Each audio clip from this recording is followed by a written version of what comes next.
Good morning. Thanks so much. Thank you. Thanks for coming out. Appreciate it. All right. Well, good morning. Great to be back here in Central Florida. I'm joined with our Education Commissioner, Manny Diaz, Orange County School Board member, Alicia Ferrant, Zuli Bovjer. Did I say that right? Bovert, who's a concerned parent and mother of three in Orlando and a teacher, and then Tina Deskovich, co-founder of Moms for Liberty. So there was some video that was played that shows one of the reasons why we've worked hard in Florida to empower parents to know what's being put in their children's schools and to be empowered to be able to do something about it when there are things that are clearly not appropriate for school-age children being injected into school. Parents in Florida have a right to send their kids to school knowing that they're going to be educated but not indoctrinated. And so we've provided some very robust protections for the rights of parents to direct the education upbringing their school children and have a voice into some of these things. So you will have some of the stuff you saw.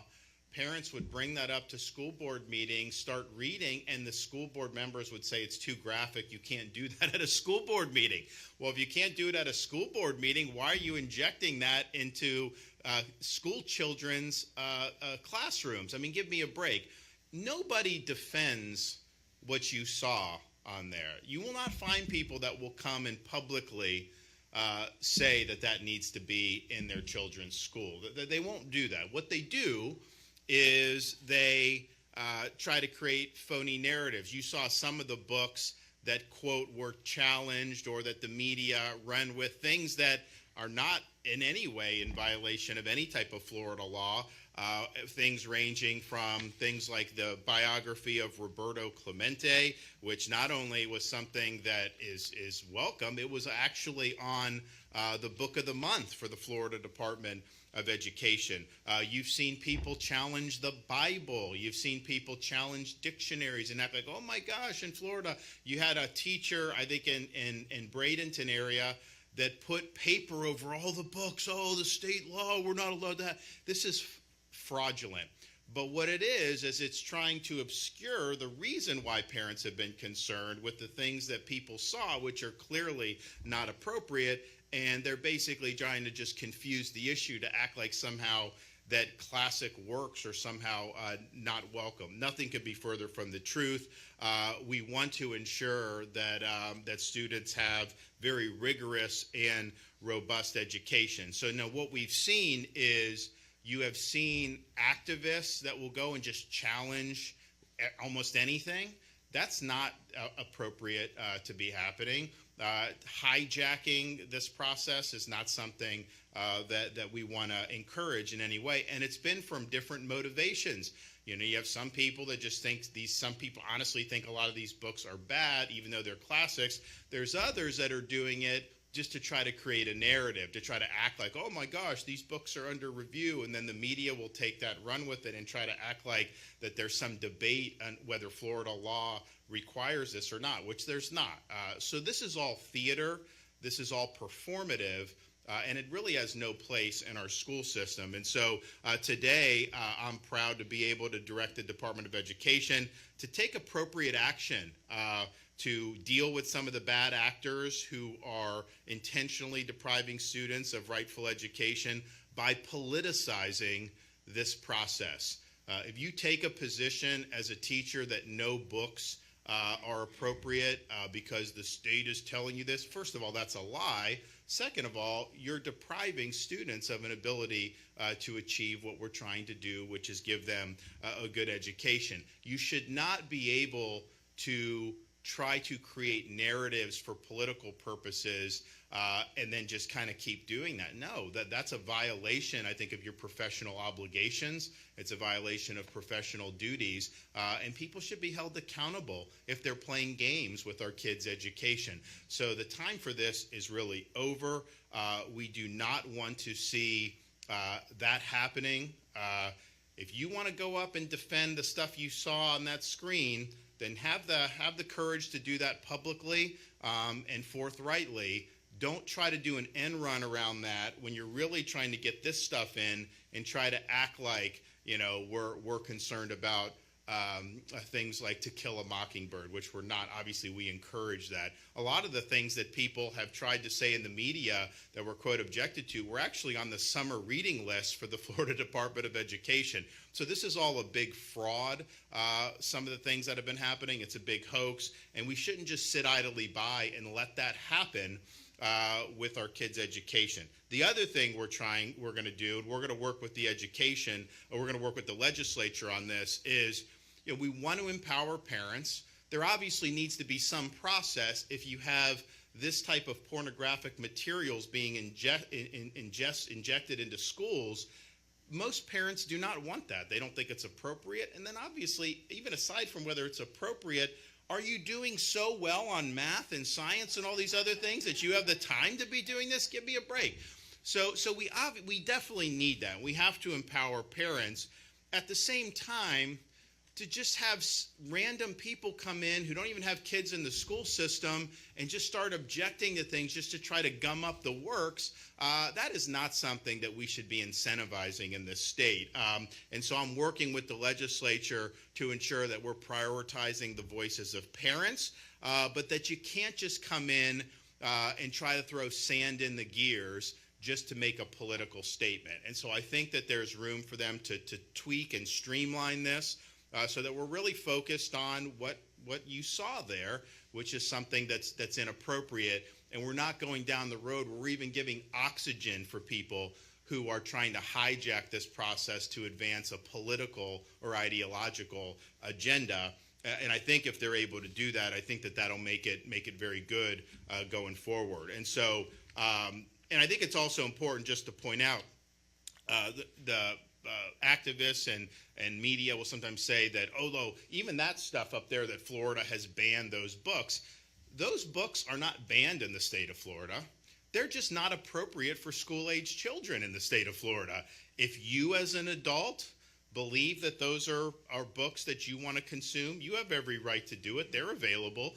You can purchase them. You can do what you want with them. But adult material is just not appropriate to be putting with our school children. So if that's something that you're interested in, there's no prohibition in the state of Florida, with this adult stuff. I've said, if that's what you're looking for, adult material, I don't care if you're reviewing Hunter Biden's laptop, for Pete's sake. You can do what you, but that's a different question than what ends up in a school and being put in front of our children. So that's just first thing. And there is a movement to ban books in this country. Not in the state of Florida. There's a movement, and it's ideological left folks that are trying to get Amazon to ban certain books from even being offered in the first place. The Biden administration was involved in pressuring Amazon. That correspondence just came out within the last week or two. So there is a movement to do that, but just understand, curating a book or not in a library for middle school kids is not the same as saying the book is banned. You have to make decisions about what books you want. I mean, you can have books about Frederick Douglass. There's probably hundreds of books. Maybe you have a half a dozen. That doesn't mean every other book about Douglass is banned. It's just you made a decision about which ones you want to have in that library. So it's a much different thing. But there is a movement to ban books, and a lot of it is books that don't fit an ideological agenda. Books involving things like rejecting gender fluidity and ideology. They just want to bottle that up. They don't want that to be offered on the open marketplace. So there is a threat to this, but it's not coming from the state of Florida. And in fact, Florida opposes what has happened. Now, the reality is even with some of the hubbubaloo that sometimes gets put out there in the media, what people in our school districts are doing in Florida is basically what they've always done.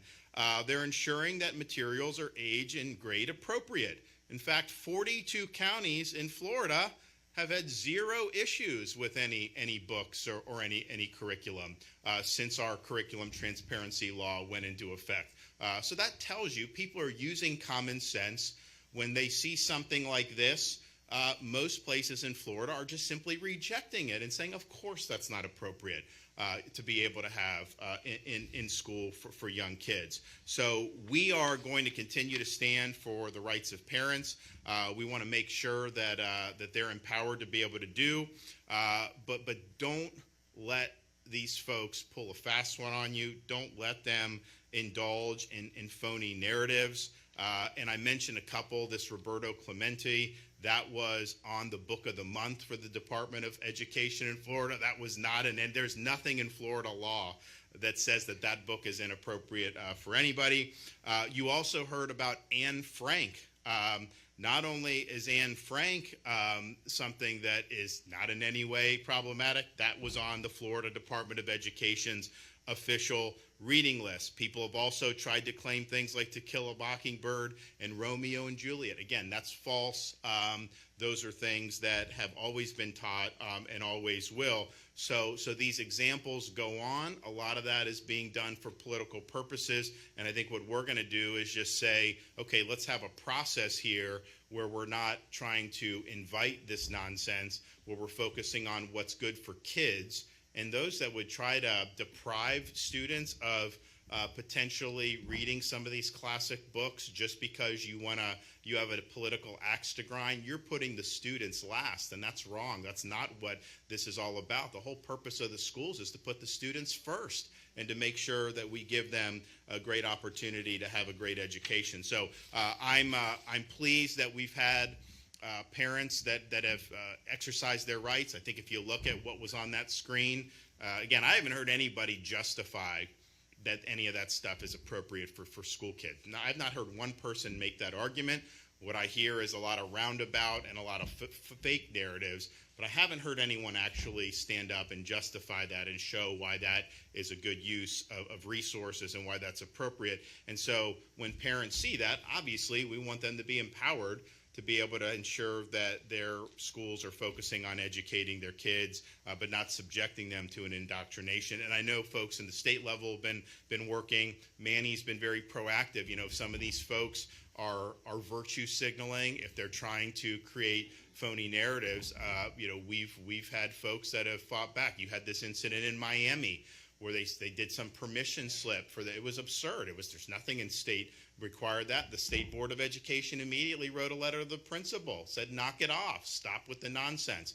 So I appreciate that a lot of folks at the state level have been proactive. I appreciate that a lot of our school board members around the state have been very proactive.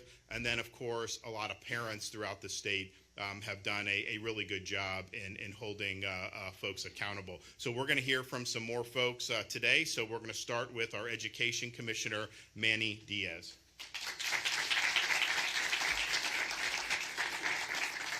Thank you, Governor, and thank you all. Thank you for being here. Events like this are so important because we need to set the record straight. As the Governor mentioned, there are many people who claim that Florida is banning books. But let me be clear, we don't ban books. Authors write, publish, sell their books in Florida like every other state. However, not every book is appropriate for our children. I don't know why the media continues to claim we are banning books. Even the Associated Press, who is clearly not aligned with this administration, had to come out with an article to admit that Florida does not ban the book To Kill a Mockingbird. Then you have certain districts who are trying to politicize this issue. Hillsborough County tried to restrict kids from being able to read Romeo and Juliet by Shakespeare, as the Governor mentioned. And this is absolutely absurd because it's included in the recommended reading list for books. The whole issue is about protecting kids and keeping these inappropriate materials out of our schools. That's what we should be doing. We should be providing our students with a curated list of books that is good for their education and is not inappropriate. Parents asked for a way to be able to object to inappropriate materials, and this governor stood up and did what he said on day one. He given the parents that process. Because of Governor DeSantis' leadership, parents have a real process and communities have a real process to look at what the materials are in schools and deem what is inappropriate. When I'm out visiting schools and get the opportunity to speak to parents, so many of them thank us and thank the governor for having this process in place to actually have access to what's available in school, transparency, and have the ability to object. So today we're here to set the record straight, and we'll continue to set the record straight as long as it takes. In Florida, we always support a process that protects parents' rights and protects children. Both are important, and here in Florida, that is exactly what we have done. This process is designed to prevent activists from inserting inappropriate materials into our children's classroom. Right here in Orange County, you have an activist trying to get the school board to allow a book called Shut Up, a sexually graphic book that they want to make available to kids. I've seen and read parts of this book, and I can tell you that as commissioner, and more importantly as a father, I would never want my children exposed to this kind of graphic, inappropriate material with sexual language. It's not going to happen under the watch of this governor. This is why Governor DeSantis fought for a process to allow parents to object to inappropriate materials in schools. Thank you, Governor, for your leadership on protecting our kids and making sure that our education continues in the right path. We will focus on literacy, mathematics, civics, and overall high-quality teaching, as the governor mentioned. The topic of literacy is especially on my mind following a successful Celebrate Literacy Week, where we celebrated and reading, and I read to students at the Capitol with members of our leadership staff. So much good work, great work is happening in literacy around the state, and that's not talked about because the media is busy talking about book banning. So the New Worlds Reading Initiative, which provides books to pre-K through 5th grade students directly to their homes, along with resources for parents to encourage reading with their children. So again, Florida's not banning books. We've actually mailed over 4.3 million books directly to children so they have access to literacy. We have state regional literacy directors who are boots on the ground out and about our schools to help improve instruction and ultimately help our kids be able to read. Governor, I also, as you mentioned, released my Book of the Month, which includes 5 quality books each month to promote literacy and reading in K-12 schools. I highlight authors and titles which give students the opportunity to read books at school or at home with their families. Oftentimes, we use this list to dispel the media's book ban narrative. Some examples that were mentioned by the governor and some others: the Hank Aaron book, the Roberto Clemente book, the Ruby Bridges book, Anne Frank and Romeo and Juliet. Not only are they not banned, they were on our recommended reading list on the Book of the Month Club. So, Governor, thanks for your leadership. We've also provided districts millions of dollars to improve literacy, including allowing districts to purchase high-quality reading curriculum, provide professional development, and provide additional literacy support for students before and after school. Thanks to the governor, we have a high school tutoring program where juniors and seniors can tutor students in K through 3rd grade to help them become better readers. That is what we should be focusing on, and not this fraud narrative that we are banning books. I could go on and go on, but let me stop there and say you can see that under this governor's leadership, we've had a major focus on literacy. And you have my commitment as commissioner. We will always keep our focus on education and not indoctrination. Thank you very much, Governor.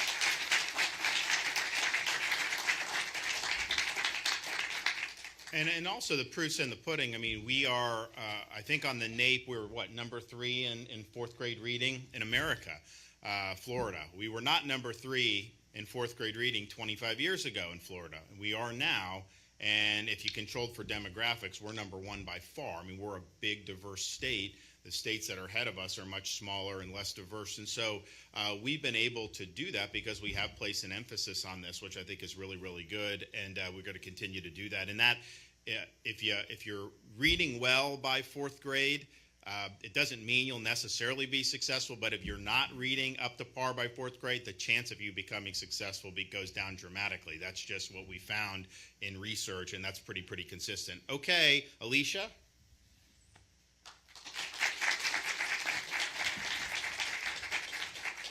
Good morning. Thank you, Governor DeSantis, for this opportunity to be here and for your courage, your courageous stance to protect the innocence of our children. My name is Alicia Ferrant. I am a mother of 5 children, and 2 years ago I discovered multiple books full of explicit sexual content, including graphic drawings of sexual acts in my children's public high school and throughout the public schools here in Orange County. I soon realized that the process that was in place to report these books did not favor parental involvement. But instead of sitting around and complaining about change, I decided to take a stand and be the change. I stand before you today not only as a mother of 5 children, but now as an elected school board member for Orange County Public Schools.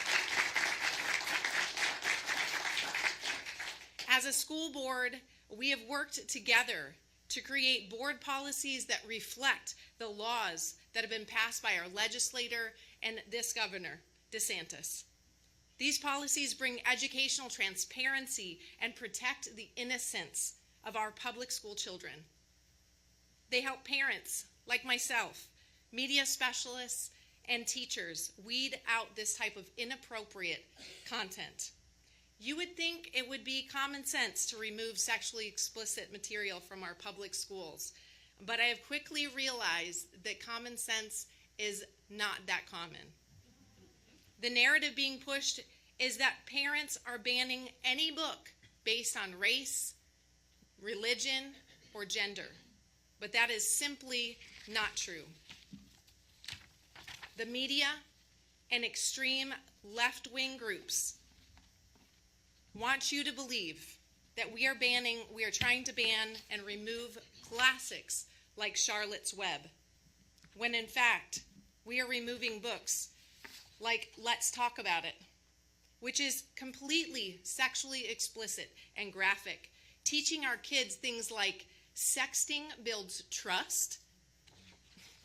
They want you to believe that we are removing books, such as been told already, like Roberto Clemente. But in fact, here in Orange County, we have removed books like Identical, which gives detailed graphics accounts of a young girl being molested by her father. All in our kids' public schools, at the fingertips of your children without your knowledge. I'm proud of the direction we're headed here in Orange County, and I will not allow this false narrative to hinder what we're doing to protect the innocence of our public school children. This book ban hoax is nothing more than political propaganda designed to bring confusion and division. What we are seeing here in our country is actually a nation that is losing its morals and turning its back on God, perverting the innocence of children, pushing sex, perversion, and inappropriate content younger and younger. When we look at the big picture, this isn't so much about books. This battle is between good and evil that is targeting our children. And I believe the only way to steer us back is found in 2 Chronicles 7:14. If my people, who are called by my name, will humble themselves and pray and seek my face, then I will hear from heaven and I will heal their land. Don't let fear stand between you and courage. Let's rise up together and courageously protect our kids. Thank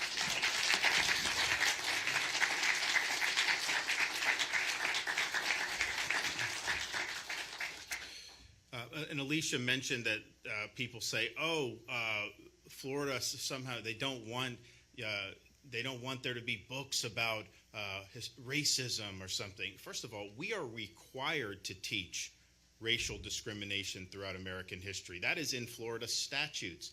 The legislation we did a couple years ago to say we're not going to do critical race theory, which is basically saying inaccurate things about the American Revolution. It's treating people, even students, treating them differently based on their skin color. That's not what we want in this state. But then they will say not having critical race theory means somehow you're not going to talk about historical facts. And in fact, in our CRT bill to get rid of CRT, we required even stronger historical instruction on racial discrimination throughout American history. So we want the facts to be taught, but we don't want history to be used and bastardized to be able to advance a modern day ideological objective. That's not the appropriate for our schools.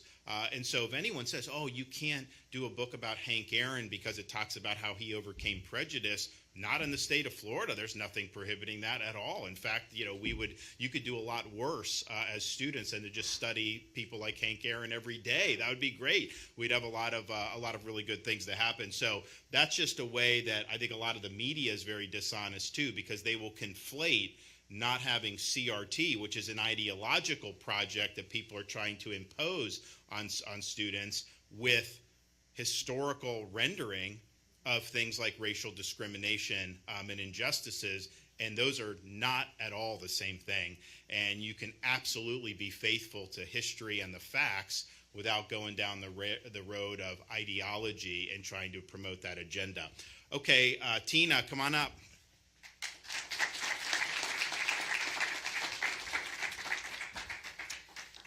Thank you, Governor.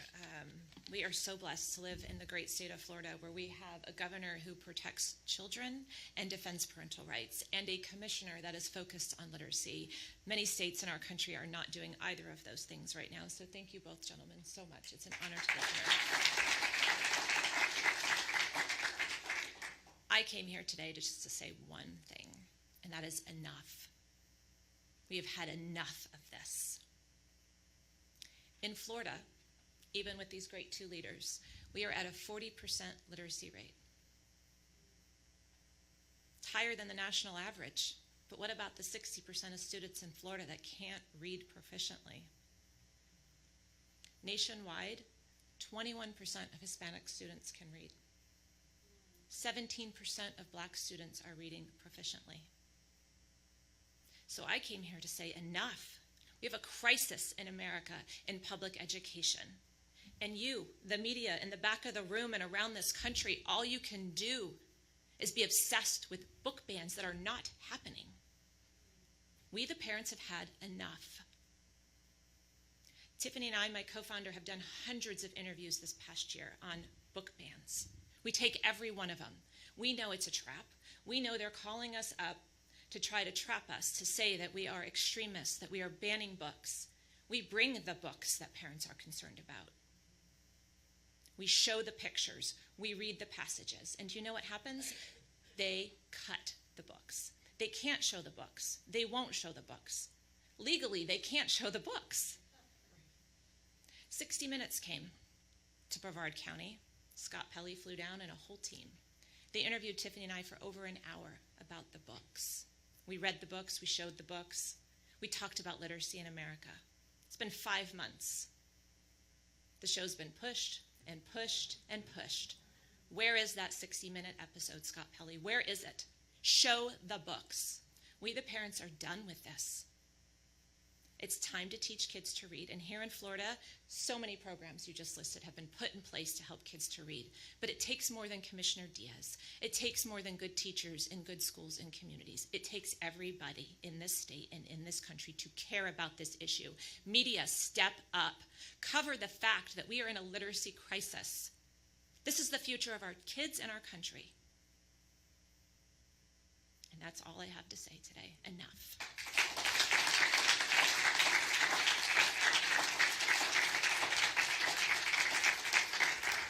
Did you guys do your own video of the 60 Minutes interview? Okay, yeah, because they will absolutely splice that to try to make you look as bad as possible. And they were not coming down to Brevard County to do a positive piece, I guarantee you that. But we appreciate you guys fighting the good fight. All right, Zuli, come on up.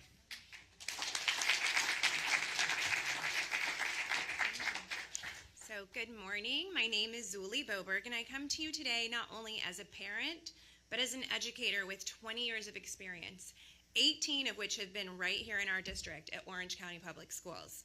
1 year ago, my daughter, a 9th grade student at Timber Creek High School, one of the highest performing high schools in our district, came to me about an assignment she felt uncomfortable completing. At the time, she was enrolled in an early childhood education class where she would study the growth and development in preschool children.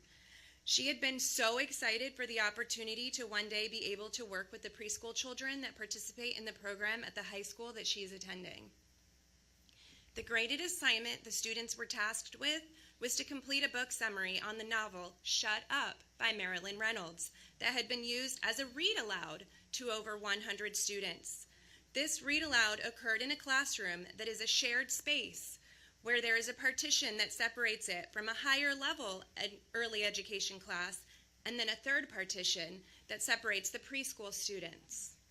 After reading the story myself in its entirety, I found it is filled with sexually explicit content.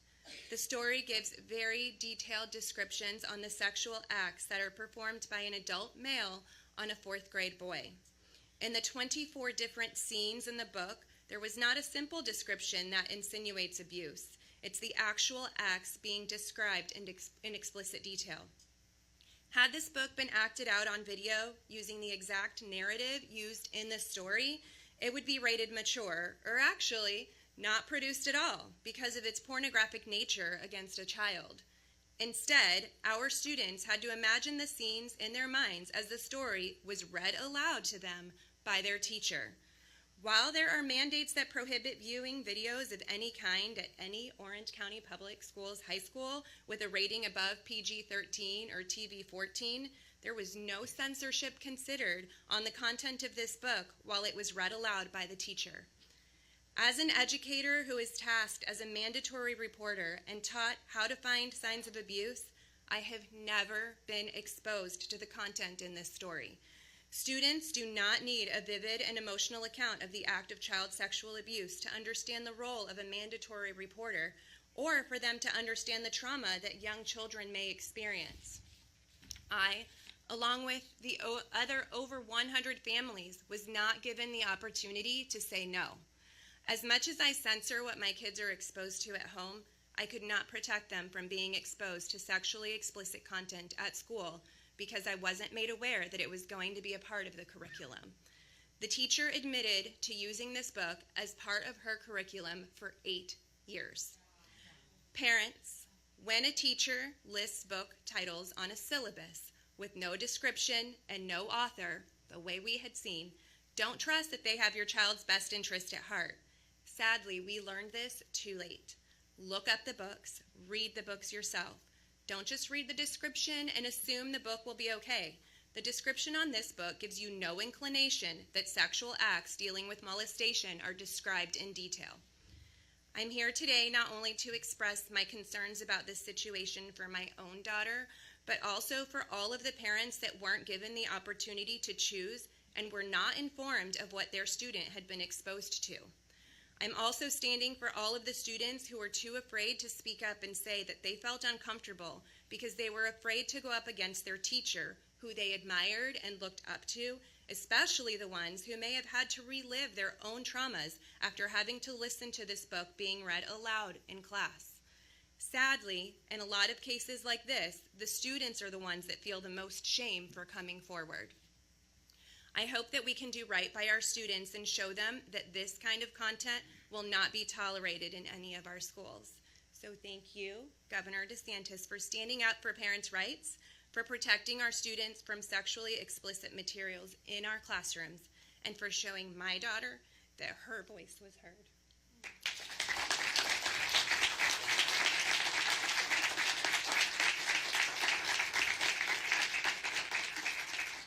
Well, we appreciate that, and look, what you just heard there, I don't think anyone would justify how that could possibly be appropriate.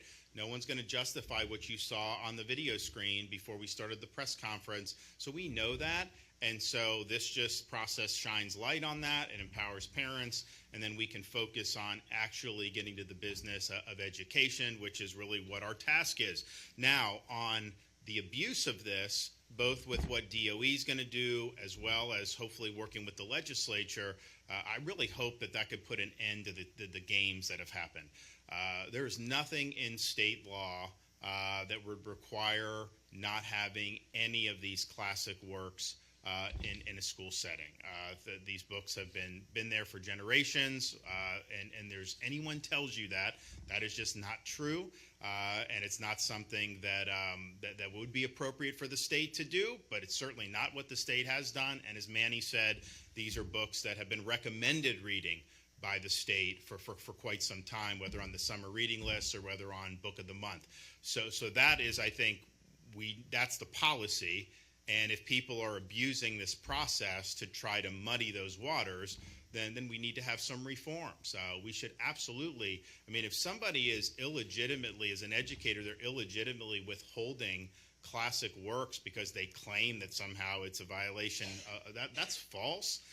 That is not true, but you are doing a disservice to those kids, and you should absolutely be held accountable for playing these games. Likewise, members of the community, although we like people wanting to be involved in what's going on, to just show up and object to every single book under the sun, that is not an appropriate situation here. And we've seen that occasionally.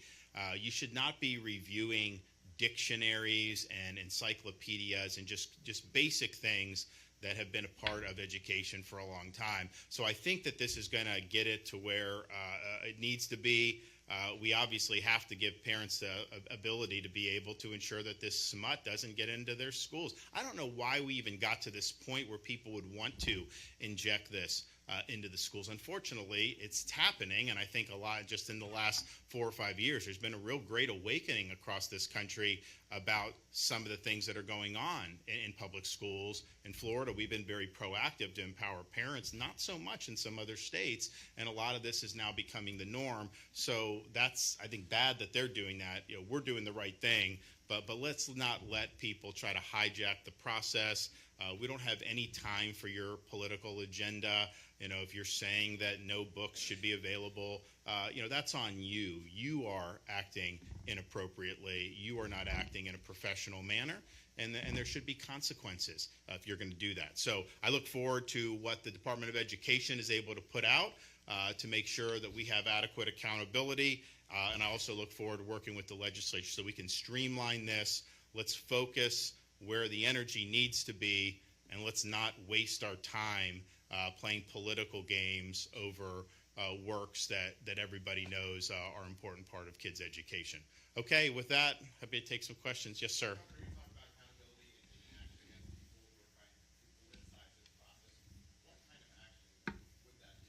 So, for example, with objecting, like if you go to a school board meeting objecting, if you have a kid in school, okay, but if you're somebody who doesn't have a kid in school and you're going to object to 100 books, no, I don't think that that's appropriate. So I think the legislature is interested in limiting what the number of challenges you can do and maybe making it be contingent on whether you actually have kids in school or not.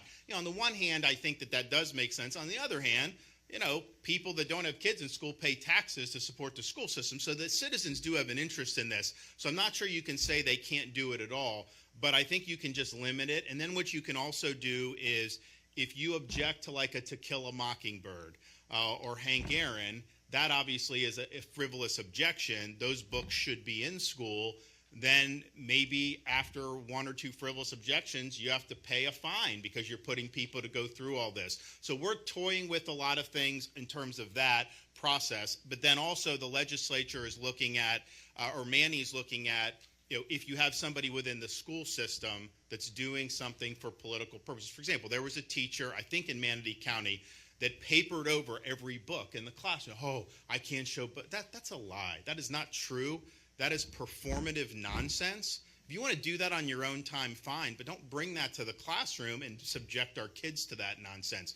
So I think that there can be professional responsibility that's imposed in those situations. And, look, those books I think clearly are problematic. I'm not saying there could be some that a parent raises objections to, which reasonable people could disagree with.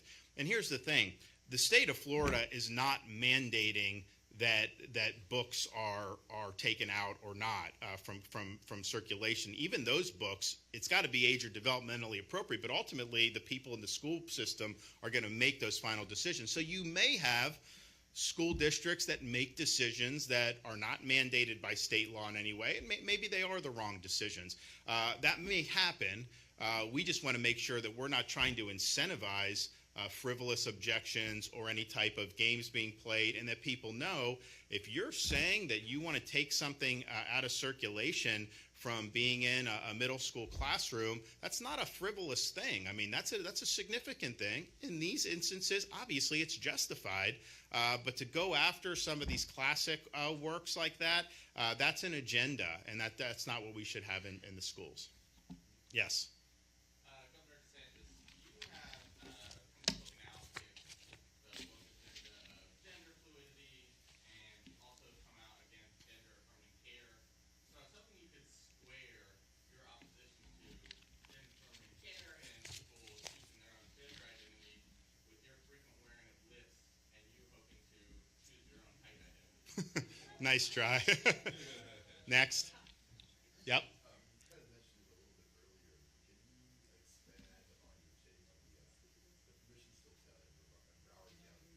I think it was Miami.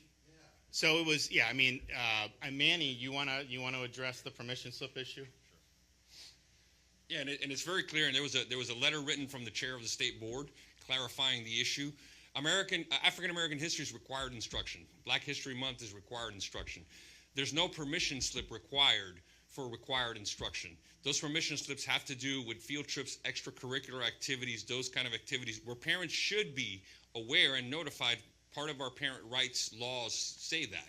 So that was wrongly done at that school. Superintendent has been advised. Principal was written a letter by the state board chair, and it's being addressed. But this is another example where the governor has talked about with the books. It's the same thing, politicizing something and then trying to create a narrative that this somehow had something to do with have to have permission to teach African American history or celebrate Black History Month. It's absurd.